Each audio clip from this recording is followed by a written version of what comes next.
Welcome to CMMS Radio, a podcast and general resource for all things CMMS, computerized maintenance management software, from selection to implementation to help you make better choices and have a successful CMMS journey. We'll bring in experts along the way to help us learn more about CMMS, facilities operations, and much more. If you need help with the CMMS project, send a message at cmmsradio.com using the What's on Your Mind link. Suggest a topic, share your CMMS story, or ask questions. This episode is sponsored by Upkeep, purpose-built for maintenance, reliability, and operations teams. Our mobile-first CMMS and asset operations management solution puts work orders, inventory, and asset info in the palm of your hand. Designed for ease of use and adoption, Upkeep aligns your team for peak business performance. Transform your operations. Transform your success with the multi-platform solution of Upkeep. Visit upkeep.com/CMMS radio to receive a dedicated custom discovery session. Thanks for tuning in today, everybody. We are joined by a true legend in the maintenance and reliability space to talk about CMMS, where deployments go wrong, and some recommendations for closing that gap. A few other things are probably going to come up. We are joined by Dr. Howard Penrose. He is the MotorDoc. A lot of you know him, but for those of you that don't, we're going to get into his background. He is fresh off the SMRP conference in Orlando. We are in for a real treat, everyone. Dr. Howard Penrose, welcome to CMMS Radio. Hi, how are you doing today? I'm good. How about yourself? I'm still recovering. Yeah, coming off travel. I appreciate you making the time. And I have to say, your reputation throughout the industry precedes you. And some of my friends and people that have been on CMMS Radio that are real experts in the field, they all were hitting me up because they knew you were going to come on CMMS Radio. So I'm really glad you were able to make the time coming off the travel. And what I'd like to do is explore some of your background and experience, your journey into the maintenance and reliability space. But I am eventually going to want to ask you about powerlifting.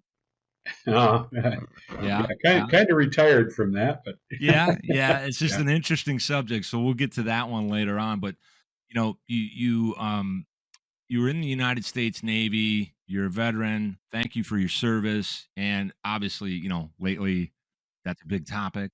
We're not going to get into what's going on in the world, but more so how that really kind of fueled your desire to master motors. So I want to kind of kick it back to you and, give us the background. I know how, in high school, what the exposure was, how you kind of got into it, then the U.S. Navy. If you could kind of walk us through all that. Well, actually, in high school, I was lucky enough to have a great science teacher, and he helped get me into Amoco Labs, where I participated a little bit with the development of the Amoco Ultimate, the first synthetic oil. Mm-hmm. And, well, between that and some other things, I determined that it would be better for me to go into the military for a little bit, just to gain a little discipline, and decided to become an electrician, conventional. And when we went through A school, the worst subject I had was motors and generators. So when I was put out in the fleet, having asked for the smallest vessel type in the West Coast, I, of course, got the largest vessel under construction on the East Coast. And being one of the first 100 on board, they asked what you wanted to do, and I said motor repair shop. So I wanted to learn more about motors. Shortly after, I became the youngest journeyman motor repair person in the Navy. I think I still hold that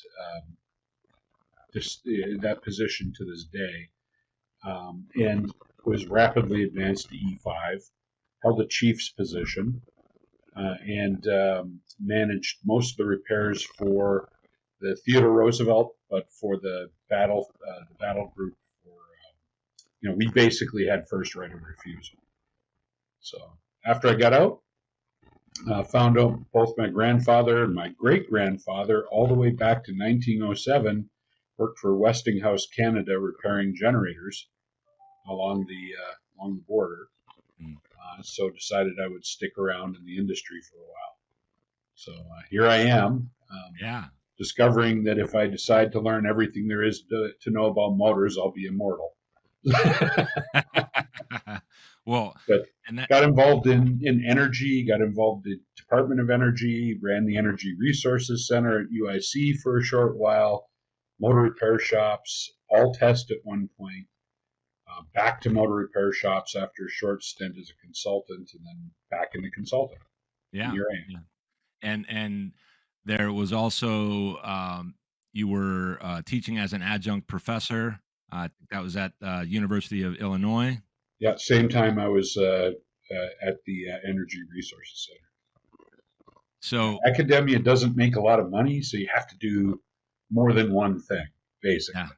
yeah, yeah, I've seen that amongst a lot of people, and they're there in academia for the passion, but you got to go elsewhere to get the real bucks, and that's just how it is. So we don't have to get stuck on that. But so you probably could tell I did some research, I consumed some information, but the real reason we got connected is, it's it's kind of a small world in a lot of ways when you start touching into maintenance and reliability, certified maintenance and reliability professionals, and all the other, great people that have all this comprehensive understanding of the best practices for that. And here on CMMS Radio, obviously, we we want to talk about things that are maintenance management centric, that's tied to the computer and the system. So one of the things I found was an essay that you had written, and I really liked it because it showcases some of the things that we're constantly talking about and seeing when it comes to the industry. So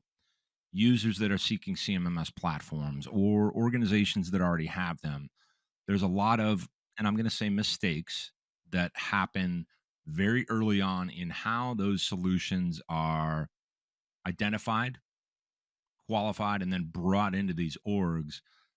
It seems that one of the main things that causes the failures of CMMS or enterprise asset management solutions is early on they don't involve their team, so they're missing things about the process or processes that that org is accustomed to, that maintenance group is accustomed to, and then they drop some system on them and say, hey, you got to use this, and like, what are you doing? We already do what we do, and this doesn't work the way we work.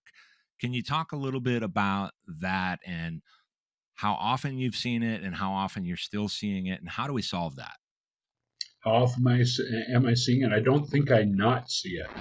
Um, every location we go into, and we're talking about CMMS systems, they're forcing the existing system to fit the program without the steps leading up to that. So when you start thinking about these large CMMS systems, any type of organized system, there's steps that must be taken leading into it, such as setting up your organization, making sure there's clear processes, standards, and everything else.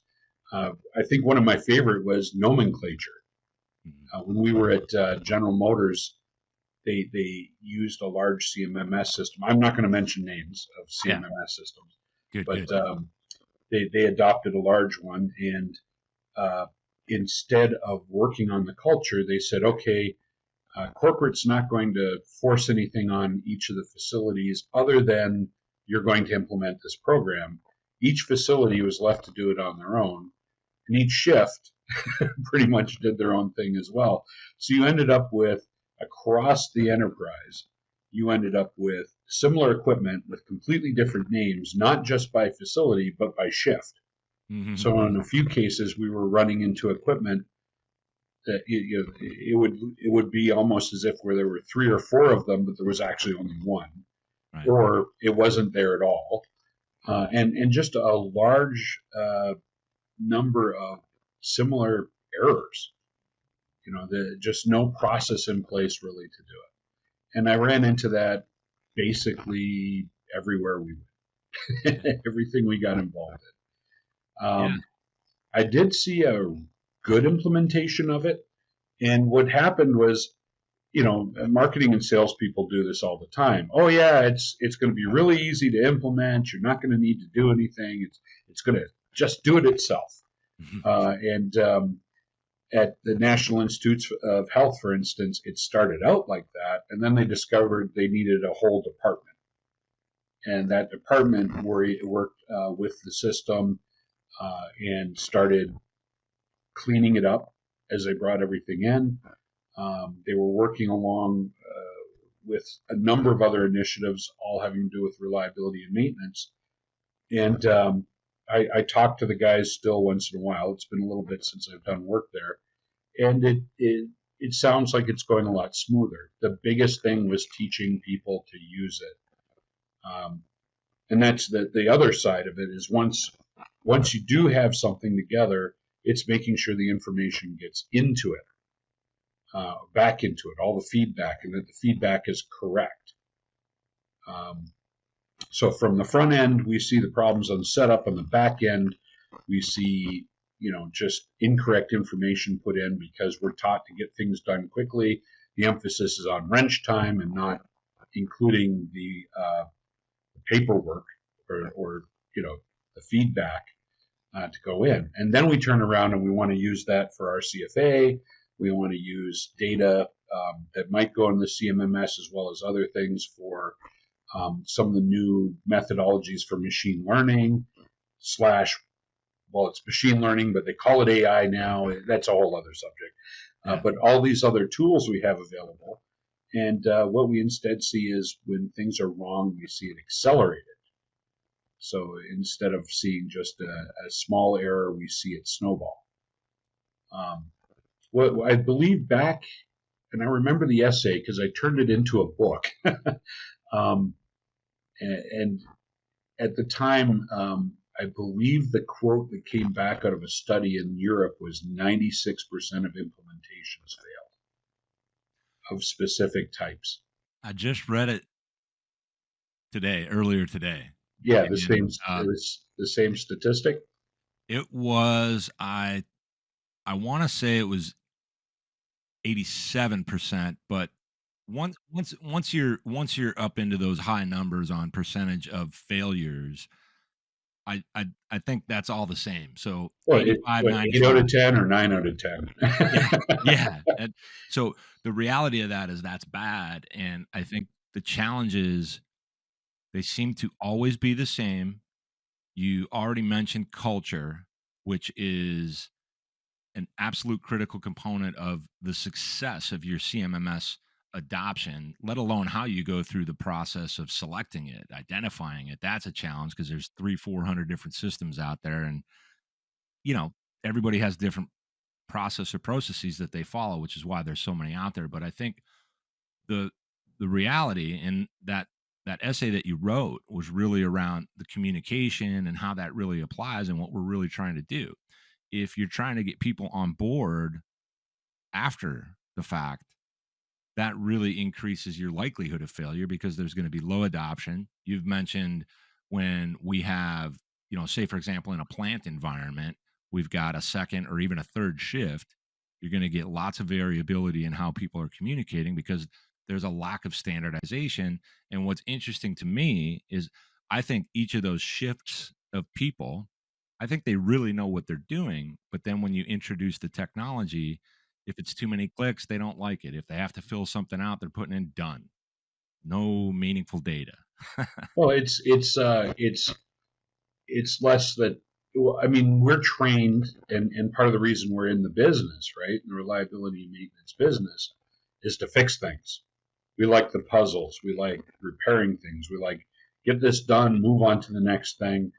And often we're in an environment that's, oh yeah, we have predictive maintenance. No, it's reactive. Most programs are still reactive. So you're constantly moving from one to the next, and you're under pressure to perform more and more and more with less people, less tools, less everything. And then you're told then to fill out a form. I mean, how can you succeed? Right. So the culture. I think I'm trying to remember who brought this up, But the culture sometimes is the opposite way. The culture on the management side has to uh, also be changed if you want to implement something, because there is time involved. How do you account for that time? How do you make sure that your people can get the work done, right? Which includes all of the paperwork, right? CMMS is the paperwork. Hmm. That's your record keeping, so that you know something's been done, and then if something goes wrong, you can go back and figure out why. Or if you want to make improvements, you have records as to why you're making those improvements. But if you don't have a culture on the management side to really enforce that, or support it, I should say, not really enforce it, but support it, then how are you going to get the workforce to actually follow it if they don't understand Right. why it's happening? They're being pressured to do something, and they go, okay, more paperwork, but at the same time, I'm being told that I have to get all these things done. Which is more important? We're action people, right? Right. You Right. don't find. I mean, your average maintenance person is the guy who, after he spent all his time turning a wrench at work, uh, goes home on the weekend and his hobby is rebuilding a vehicle, or something along those lines. He's still doing what he does because we're people that need to build and create and bring things back to life. Yeah. And as part of that, you know, we don't think about record keeping when we're at home rebuilding that vehicle, Right. right? Right. We're just doing it because there's. So I remember a few past episodes that I've had, and one of the individuals that's been on a few different times is Brian Bieschke, and I know Yeah, Brian. I think you guys yeah, might have chatted quite a bit when you were at SMRP, and one of the things that I learned from him, and I like the way he said it, and it's about doing these basic fundamentals right. And when we talk about that frontline workforce and people that are kind of wired this way, for lack of a better description, they like to get into things, tinker with things, and fix them. They're the doers. That's how things are really getting done, and those individuals love that. They don't just like it; they love that. They want to do really good work. They want to get stuff done. And another thing, taken from some of the things that Brian does, um, when you're fixing something, a piece of equipment that broke down that somebody's relying on, say, for example, for their farming or some other heavy piece of equipment, you have to have a passion about not only getting there, fixing it, and getting them up and running, but fixing it right so yeah, that they can actually, because this concept of maintenance and reliability is about availability, and a CMMS, and I'll bring it back to that, can in fact help you do that, but the tool itself is just a tool. So it's always going to come back to embracing those people, their process, and what they care about so that they can now use your technology. The CMMS is not going to fix anything for you. That was one of the things that I noted from your essay, and that's why I wanted to kind of make that a focus point today. yeah. Um, so just a few things here. I'll just read from the conclusion if you're okay with that. CMMS, Absolutely. the CMMS and enterprise asset management software system provides significant opportunity for the reliability and maintenance industry. However, to date, the success of these systems has been abysmal. The result has been a greater gap in the ability to communicate between maintenance and management. A number of conclusions and recommendations can be drawn for success. However, there will be these will be presented in a later essay. And I think that ultimately resulted in your book, right? Yeah, yeah. I did a series of essays and the programs we had actually implemented, which CMMS was a part of it. Um, how to organize a program, how to build it out, how to use RCM, how to make sure that and that was all built off of military experiences and observations in the field. Right. Right. You know, Did, uh, I'll go into places to troubleshoot equipment, and you ask the question, well, what's the history of this equipment? And if they look at you blankly, after you talk about the CMMS system, you know they haven't implemented it very well. Right, right. And that's really for me. If somebody wanted the simple answer about what is a CMMS, Yep. I tell them there's a bunch of people that are maintaining things so that they don't have to turn a wrench. And then there's a bunch of people turning wrenches because there's repairs. These are all in demand. It's got to do with the building envelope, the equipment, and the platform, the CMMS, takes that exact same process and essentially documents everything. But if it's cumbersome and clunky, people aren't going to want to use it. And what we really want is data, indicators, metrics. There's a bunch that don't matter, but there's ones that are really critical. So I want to kind of bring this now into kind of modern times, industry 4.0, industry 5.0, which is where we get into the AI and working next to, say, for example, automated systems or robots. Right. Do you feel like the challenge in that realm? So we're going CMMS and now we got sensor monitoring and these different things. Does that tend to happen too soon for organizations because they lack a certain maintenance maturity or readiness? Yes, because you have to know what you need to monitor. I was asked to go into a large corporation to have a meeting with their, amongst their reliability staff, but also senior management, including some members of the C-suite. And what had happened was the C-suite had gone out and they found a vendor that sold a certain product, and they brought them in and said, okay, go tell us where we need to implement this. And they completely left out the reliability side. They completely left out the record keeping side. So what did the vendor go and do? They went and found all the applications where their technology fit and left out everything else. Yeah. And the panic was that they were monitoring things that worked, and they weren't monitoring things where they were having problems. Right. And and that was a bit of an issue. Yeah, I by and large, we were watching IoT systems being installed because it's cool. Shiny. instead Shiny of stuff. instead and even within individual, like you take vibration, for instance, vibration IoT systems. Do you need an expert system because you already know what your alarm levels are? Do you need an anomaly system, which really that's your AIs and that machine learning based system? They're not as advanced, believe it or not, as the other. They just tell you something's changed.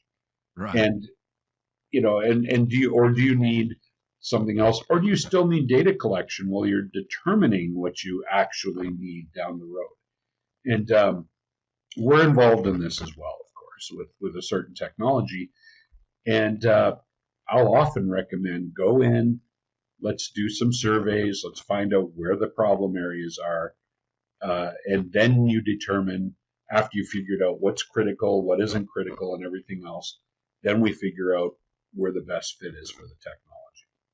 I like that. So what's happening there is instead of a vendor, and I think the vendor's intentions are kind of twofold. One, they want to deliver and they want to solve problems and do all this great stuff, but they are beholden to the numbers and they have to hit a number, and that's all about selling stuff. But what you just described seemed to me a lot more about let's figure out and diagnose what's really needed here and let's leave out what's not. Right. And What are your actual goals? What do you want to accomplish? And herein lies part of the problem. And I'll, knowing me, by the way, if you have, we've only chatted a few times. I have no problem, making a few people a little upset. So let's start.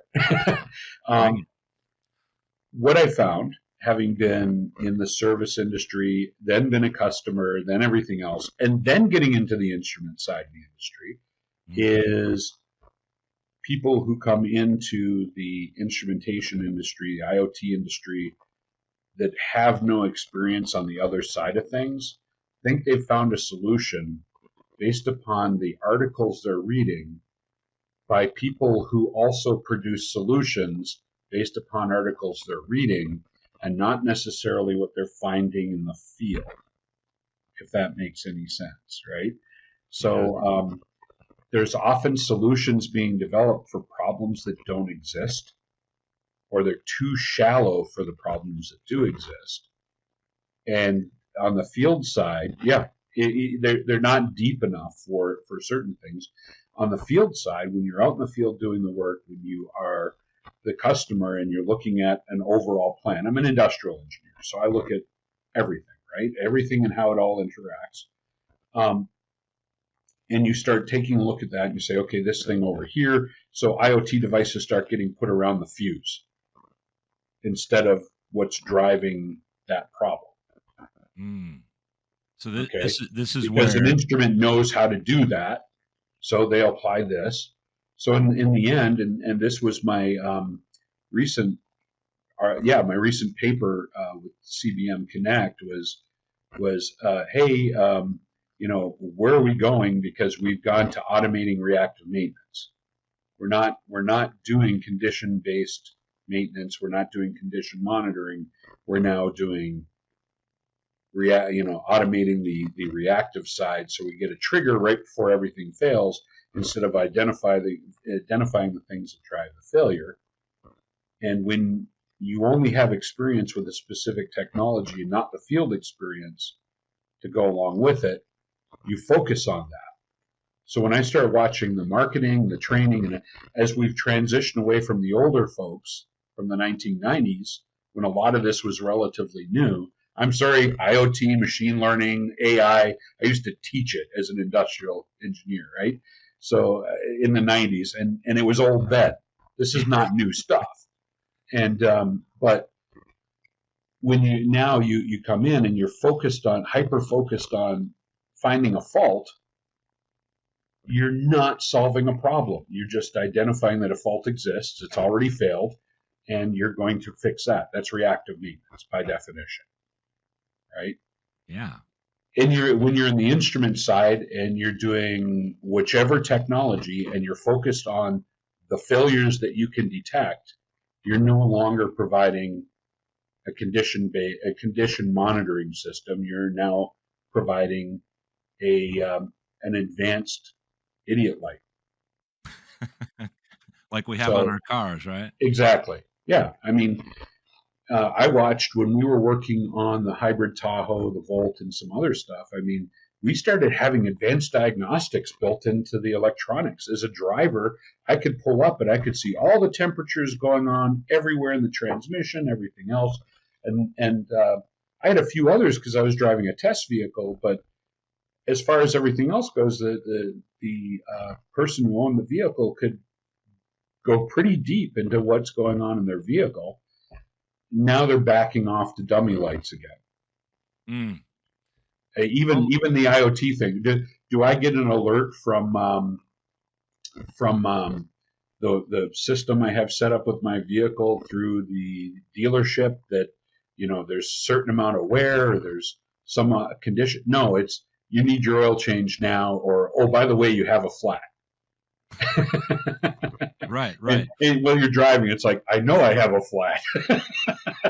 right. You could feel it, and it could get But we were really. working on advanced prognostics. I mean, we were looking at determining how long you had before your tire wore out. What was going on with the valves and everything else. Well, literally was for the hybrid vehicles electrical signature analysis of the vehicle, and they basically said we don't want to do that. People just want to know when it's going to fail. Well, and they're in. So I'm going to try to tie this back into like the overall kind Right. of overarching CMMS, where we get these tools to document what we're doing, and it can offer improvement to an existing process, but you have to know your existing process. But then when you have to pay attention to something and take a moment to assess the data that was just put in front of you on a key performance indicator, some kind of a trailing or leading metric, whatever it might be, if that's the point at which you get lazy and you want things to think and respond for you without those things knowing what you're really trying to do, it's equated to the dummy light. I just don't Exactly. want to think about it. let me know when it is a problem, as opposed to what we'd really like is to learn enough through our data and our activities that are all being tracked and documented. And we've got, whether you got sensors going into your CMMS and informing the asset into a specific field, w- what we really are after is we want a heads up. We don't want to know when it failed. We want to know when that condition actually changed such that it's time for you to go look at something. Is that Right. Well, actually, that's part of the way to a real reliability program, and then utilizing all your record keeping, CMMS, and everything else. Really, when we looked at RCM in the military, it wasn't about detecting problems early and so on. It was figuring out how to modify what you had, the engineering approach to modify what you had to get your expected use out of a piece of equipment for the length of time you needed it, right? does that relate? I'm taking a shot here, so I'm doing this wide out in the open, in front of everybody. Would that invoke a little bit of theory of constraints and exploiting bottlenecks? I hate theory of constraints. All I right. thought, I mean, look what theory of constraints did for us in the pandemic and following the pandemic, right? You had a physicist who came up with a lot of great ideas, and he has some great ideas. Problem is, we end up taking it to an extreme, right? Uh, Follow it like a religion. Um, there has to be some common sense. You have to remember that's the same individual who said, if you're telling me you're saving money, show me how many heads you've removed from your head count. And mhm. then we're sitting here and we don't have enough head count. Right. There's a topic I know I can definitely get you going on, and Oh that yes, big time. I'm very pro worker. the So the I always looked after. I mean, if you talk to anybody who's military, they're all about their people, right? yeah. That's the way we were taught. So you always look after your people. Um, and if somebody's working there, there's a reason. You don't just hire people to hire people. Well, Right. unless you're government, but that's. um, but really, you when you look at all of this, it comes down to identifying things to get the most life out of a piece of equipment, making sure the people are capable of doing, making sure that you have the tools in place to identify where you can make improvements. I mean, what's reliability engineering? It's an aspect of industrial engineering, and the purpose is to take stuff that's made generically for the type of application that you're using, right? There are very few. A pump is a pump, and that one pump design, because it makes sense to make that one pump design, can fit a myriad of applications. Okay, so what you end up doing as a reliability engineer is coming in and saying, what do I have to do to engineer that into the system so that I get an extended life? Okay, if we need to operate this plant for a year, then we know we're going to strip everything out and we're going to put in a new product line. I'm just worried about it lasting the year. So I'm going to then your maintenance program is built around that. Okay, can we run to 150%? Sure, because it'll last 16 months and we only need it for 12. Yeah. Now, if you have something and you've got a product that you're not going to modify for 100 years, now how you approach that maintenance program is completely different, and you're trying to design and engineer all of the components in that system and how they're operated to get as much life as you can out of that system, right? So we'll take electric motors. Let's bounce back to electric motors. All right. If I come in, I don't care what they say. I know I've been on design teams. The objective is to target 20 years. Okay. Now, if I'm a utility and I've got a very large electric machine, I go in and I say, okay, I spec out a motor that's going to last for 40 years. It's going to have a temperature rise of 100 what it was 155 degrees, or I'm sorry, yeah, 130 degrees centigrade with 155 degrees limit, right? So rise for that, and then give me some buffer so it doesn't fail thermally within the 20 years. I get 40 years out of it. I know that I'm going to start so many times per year, so I extend that out, and I say, okay, I need it for this many starts. Now, if you listen and you talk to a salesperson from a motor manufacturer, they're going to say, oh yeah, no, we can't do any of that. As a designer, I say, oh yes, we can. We're required to. I mean, when we were working on the hybrid John Deere tractors, I mean, I had to meet a certain thing for a certain amount of time, so a certain failure rate across so many hours. So all of the testing we did on all of the material was around how it aged or how it was affected from an average operator in that environment for that period of time, and what we could do to make modifications to make sure it lasted that long, at least. And then anything longer than that was a bonus, but we would have to hold back a little bit if the cost started to go up. So it's a cost driven thing, right? Right. So Right. what's the least cost for the max for that period of time, our expected life, and on a limited failure. So we were lucky; we were able to say, "Hey, with this one small modification, which actually dropped the cost, we could extend it even further and get a better, potential failure rate in that time." And hence, I'm kind of proud that the John Deere hybrids do as well as they do for the two models I was involved in. Yeah. So, it becomes a you have to do trade-offs in the design part. Well, the feedback that we use for that also comes from record keeping on existing components over a period of time, right? Hmm. So now I go into a maintenance environment. Let's say the one I was in the other week was, I don't know, Buckingham Fountain, trying to get that back up and running. And we had to start looking at the records. Good luck with that. There's something built in 1923, and Yeah. most of the equipment is from 1923.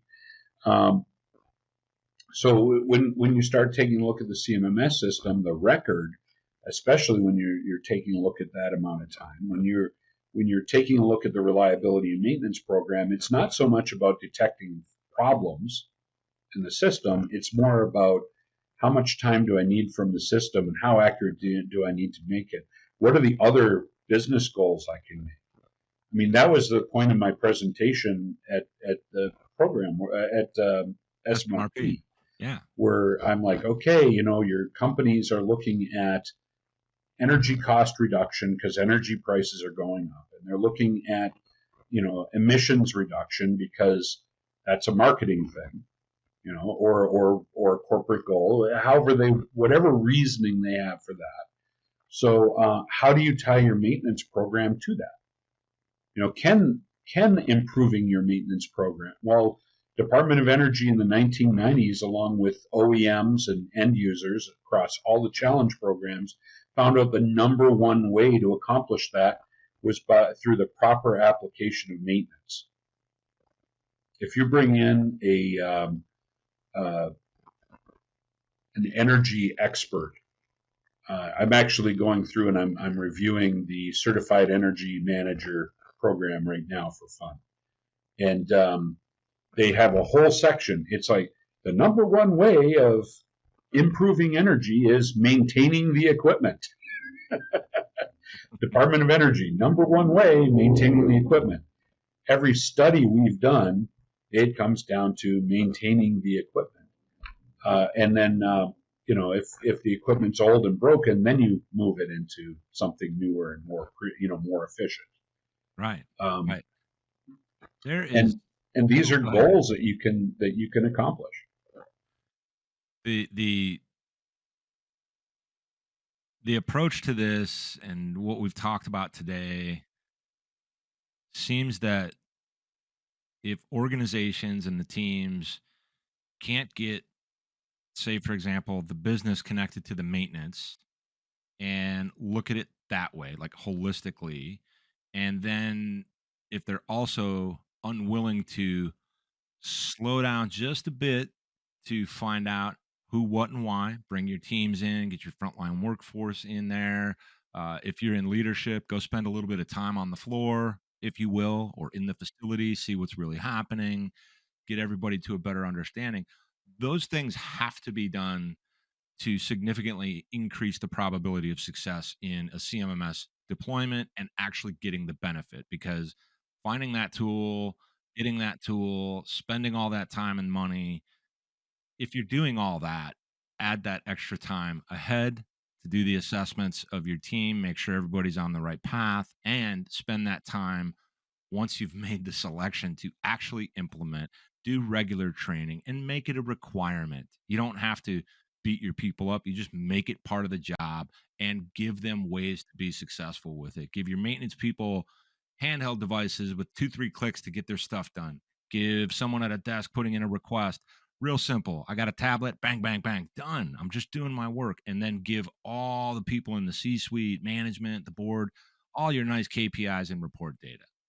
That sounds easy Well, enough. okay, so that's the funny part too. Having been a VP of a corporation at one, Mm, and having been a reliability and maintenance person, I will say flat out, my KPIs were very different than my maintenance department's KPIs, oh yeah, right? yeah, So that's the other part, is making sure that you've got the key performance indicators for what your department does. I forget how many we're up to at SMRP now. In the latest version, I just got my hands on it. I haven't looked at it yet, but we're talking about hundreds of KPI potentially, hmm um, for the maintenance organization, and then up at leadership, up the C-suite. How many of those actually tie? You know, I'm sorry, I talk to executives at companies, and heaven forbid I use the term OEE, and then they'll look ah, at me funny, and they'll say, "Well, I'm an accountant," or I've got an MBA. That's technical speak. um, well, and there, some of the other things that we use as KPI um, don't necessarily translate well to the C-suite, who are depending on the type of business. What are our sales? What are this? What are that? Their KPI is outward looking, not inward looking. right. And I think it was actually the captain of the Roosevelt, first captain, the guy who gave me the nickname MotorDoc, by the way, who said, yeah, because I said, we got all these things going on, because I had access to them. I was one of the first 100 on the carrier, and we're talking about the problems going down the shop. He goes, he says, the one thing, two things. One is, you're bringing me problems all the time. Bring me solutions. I'm 19 years old. Sure. I'm bringing them the problems. Hey, boss, we got these problems. Yeah, what are you going to do to solve them? I don't know. Well, what do you think? Come to me, have some solutions ready. And there we go. The other thing he said was, my job is to figure out where the ship is going. Your job is to make sure we're able to get it there. He says, I don't want to have to think about that side of it. I need to think about that side of it. And even when we were working on the Battle E, that discussion came up again amongst the officers and some of us in the crew when we were just hanging out, Steel Beach picnic, right? Yeah. We need to look out there in battle. We don't need to worry about whether or not a bearing is failing in the motor. That's your job, Yeah. Yeah. right? Yeah. And so when we get into businesses, if we're telling executives they need to focus backwards onto what we're doing, by all of a sudden now having to look at KPI, which add noise, right? They've got one screen, whatever size that is. That's their dashboard. That's the dashboard that helps them make a decision. They get a phone call, they need to make a decision, right? Well, what happens if that dashboard has a lot of noise on it that really has no impact on that decision? They're going to stop looking at it altogether. Exactly. And that's what happens. we go in and we talk technical. They're not necessarily technical speaking folks all the time, depending on the type of business. That's why I like, wind and utilities, because I'm generally talking to an engineer at the C level, Yeah. right? Or at the man, and I should say at the site management level, not necessarily as you go up, but so you can have a technical discussion with upper management. Right. In the general industrial site or commercial site, I go in and I start talking about the squiggly lines on my form, like vibration or electrical signal. Well, the squiggly line tells me this. They gloss over. Yeah. Yeah, exactly. Yeah. And so we're hitting them with KPI that basically does the same thing. It doesn't affect the outbound look that they're required to have to make the company successful. And their job, where we have an inward KPI, right? Our set of KPIs look inward so that we can make sure that our organization can meet the mission that management sets for it. Mm-hmm. Mm-hmm. And the problem is people are not designed to communicate across that boundary. The outbound looking and the inbound looking generally do not talk well. So the language is very different. And that was a discussion we had as early as the early 2000s, where we were talking about how do we communicate with management? Well, what's in it for them? Yeah. Yeah. Well, we need to let them know that we need these bearings and this, and it's like, well, why do we need to let them know that? Right. You just need to do it because they don't want it. They don't have. Right. Like I think a lot of us we think they don't have time for that means that sometimes it means they don't care, but what it really means is they have their job to do, you have your job to do, and the challenge here, as you just said, is that they're kind of opposed, so to speak, because they're heading in different directions. So that just the missions are separate. They're equal, but they're separate. Right. I mean, do you go up and you talk to your salesperson about needing oil changed in a gearbox in the factory? He's going to look at you funny and say, well, how does that, I mean, are you going to be able to meet my production needs? And That's right. You don't know because you're not involved in the production side, right? Well, he doesn't know because he's not involved in the engineering side. This speaks to the complexity of organizations as a whole, in that exactly. They themselves are these various motors, if you will, that are doing different things in different places, and they have impacts on one another, but they don't know anything about what this one does, but they rely on it, and they can't slow down and learn that because everything's moving and all this kind of stuff. This has been really, really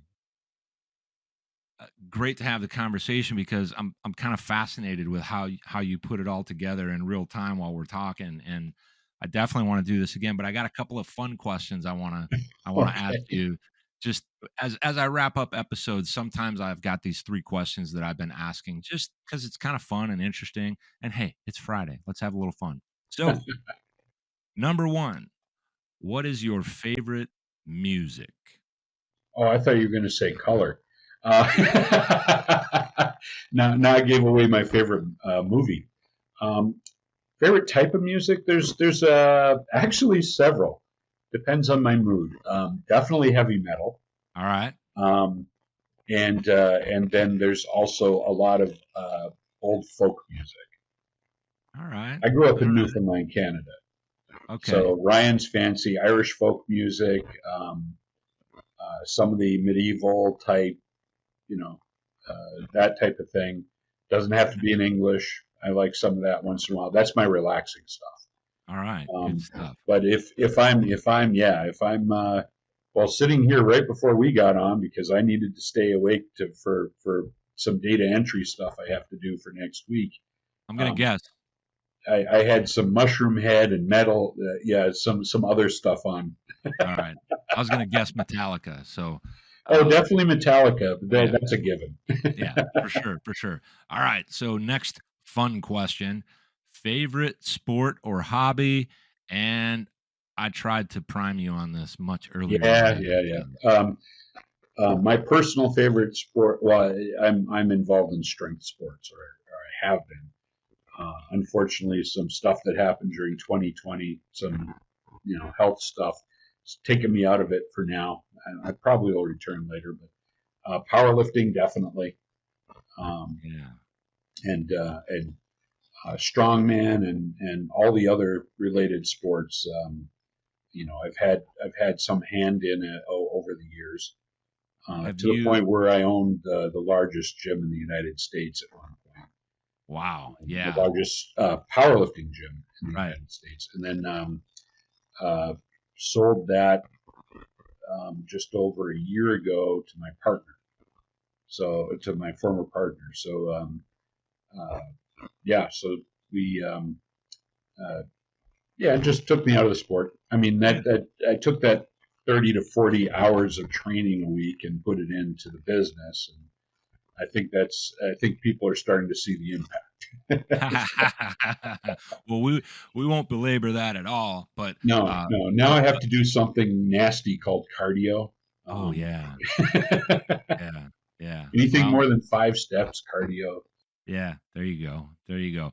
Well, okay. So we got powerlifting on favorite sport, and then the last question. But I also came up with a fourth. But the last question is typically, could you please give us or share, your perspective, opinion, viewpoint on how you achieve work life balance? Um, my work is my hobby. So the scary part is I have I shift heavily towards the work side of work-life balance, Hmm. and I make no bones about it. That's my preference. I chose this industry and all the things I do in it. Um, if I'm not, one of my hobbies is writing. So Yeah. of course, what do I write about? Um, I've got Work. a few other names that I use for some of my other genres, um, like science fiction, Sure. little bit of fantasy stuff, and those are different names. But Right. under this one, a couple of books and other things, um, and yeah, I guess yeah, I we spend time with family, of course, but my kids have been long out. Yeah. um, and they're doing their thing. So we get together periodically, but Good.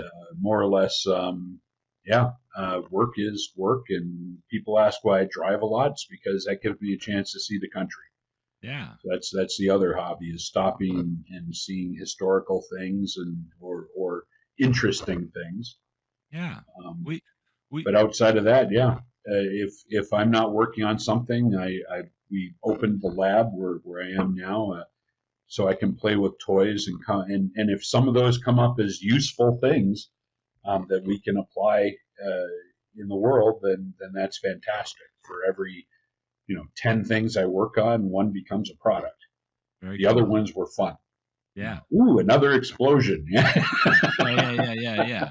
That's well, The hey, neighbors mistake. don't like it because one day they came in and they go, "We smell burning insulation." Oh yeah, that was a transformer out back. I was seeing what would happen if we hit it with super heavy harmonic content. And Yeah. Well, next time show them a burst lipo and see how they like that. yeah, exactly. So the reason I ask those questions is it gets us kind of just chopping it up a little bit about that.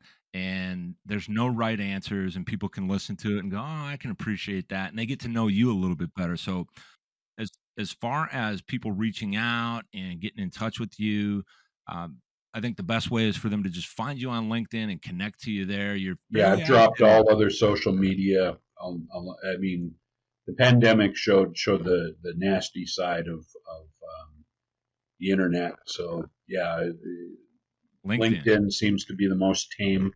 All right. Um, than our websites, or just look up anything having to do with MotorDoc or motordoc.com, and that's Yeah. us. what I'll do on the episode, and I don't know exactly where it'll be, but I'll put it somewhere on here, and I'll put some stuff in, what we call show notes. This probably won't come out for a few weeks or so, but No, understood. Howard, I so appreciate this time, and especially with you coming off travel, and I hope we get to do this again in the future. But I want to thank you for being on CMMS Radio and sharing your insights and portions of your journey with our listeners. Oh, absolutely. And I look forward to doing it again. Yeah, we're going to do that for sure. Thank you. You got it. Did you find this episode helpful? Please send us some feedback, suggest a topic, or ask a question. Reach out to CMMS Radio if you need a co-pilot on your CMMS project. Visit cmmsradio.com and use the What's on Your Mind link. Thank you for tuning in to CMMS Radio, your resource for all things CMMS, from selection to implementation, to help you make better choices, learn from industry experts, and have a successful CMMS journey.